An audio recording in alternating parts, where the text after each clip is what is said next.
هذا اليوم التاريخي الذي يصادف 23 من يناير، وهذه الموجة التاريخية من الثلج التي اجتاحت شرق الولايات المتحدة الأمريكية، ونحن هنا في العاصمة الأمريكية واشنطن.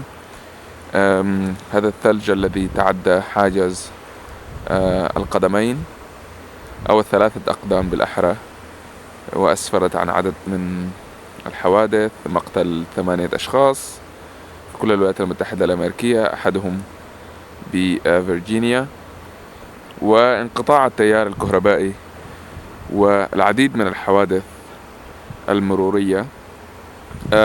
الحكومة الفيدرالية نصحت المواطنين بالبقاء في المنازل. أكثر من 50 مليون مواطن نصحوا بالبقاء في المنازل لتفادي تداعيات هذا الإعصار الكارثي الذي وصف بالقاتل بحسب تصريحات عمدة مدينة واشنطن، والتي قالت إن لهذا السنو تأثيرات مدمرة، deadly impact as she said. الناس كلهم يعني لم يخرجوا أبدا، والشوارع كلها مغلقة. المدينة تكاد تكون مدينة أشباح. الشوارع خالية، ليس أحد. كل المحلات التجارية أغلقت أبوابها، وكما ترون هذه السيارات مدفونة تماما في الثلج. منذ قدومي إلى الولايات المتحدة في العام 2012 لم أشهد مثل هذه الموجة. صحيح، يعني شهدت العديد من موجات الثلج أو الجليد أو السنو، ولكن لم تكن مثل هذه الكثافة. انظروا لهذه السيارة، هي مدفونة تماما وركام من الثلج فوقها. أعتقد أن هؤلاء الناس سيبذلون جهدا كبيرا مثلما فعلت أنا لإخراج سيارتي لحفر. معا نلاحظ الجهد الكبير الذي بذلته لإخراج سيارتي. انظر هنا، لقد بذلت جهدا كبيرا لحفر هذا المسار لأتمكن من إخراج سيارتي والذهاب إلى العمل باكرا.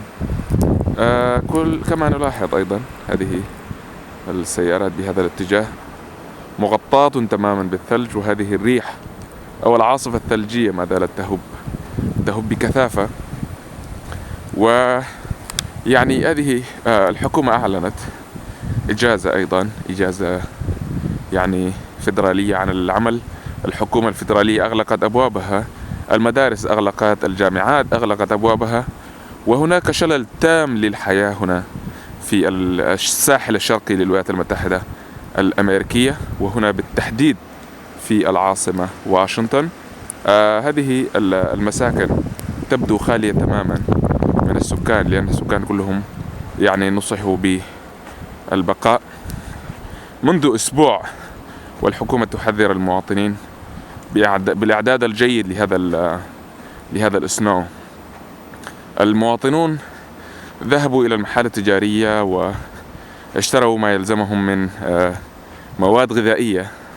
أنا ذهبت إلى المحلات التجارية أمس الجمعة لأشتري بعض المستلزمات من الماء والأكل والسناكس، ولكني لم أجد شيئا تماما.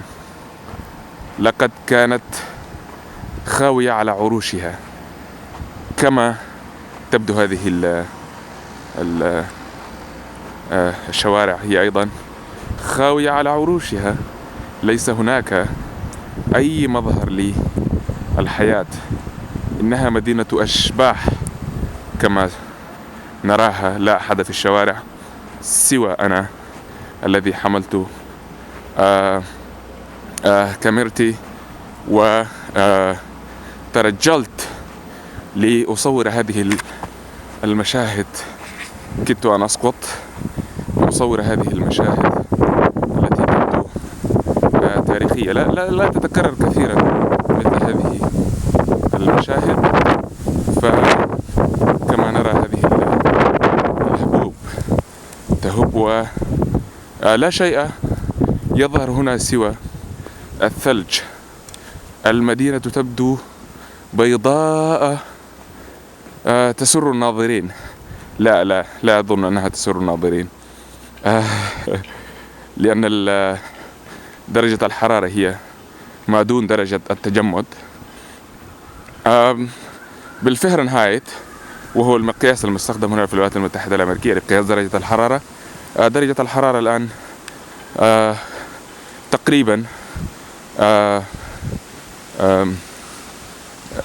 أقل من 20 درجة على مقياس فهرنهايت. أما بمقياس سلسيوس فهي تعادل ماينس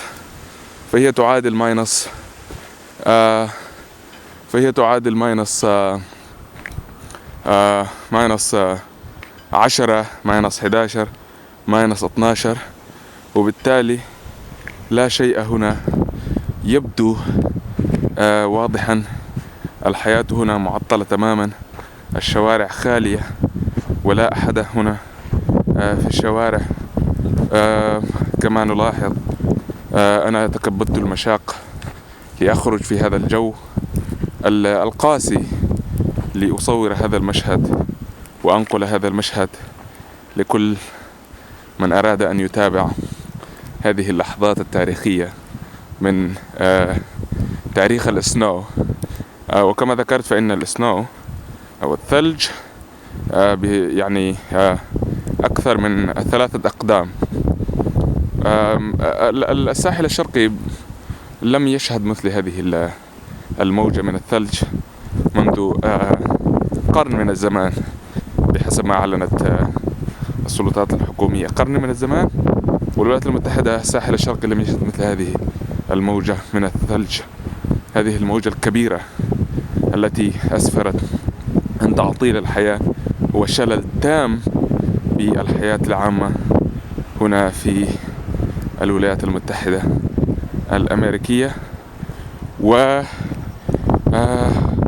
الآن أنا أعاني جدا من البرد، وأنا في داخل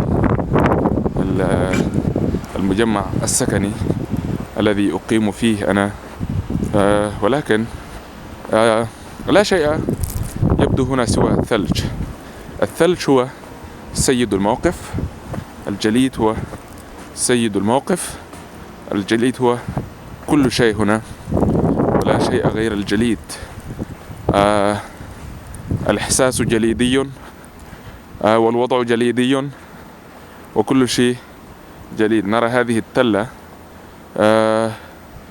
كل شيء هنا جليد ولا شيء غير الجليد.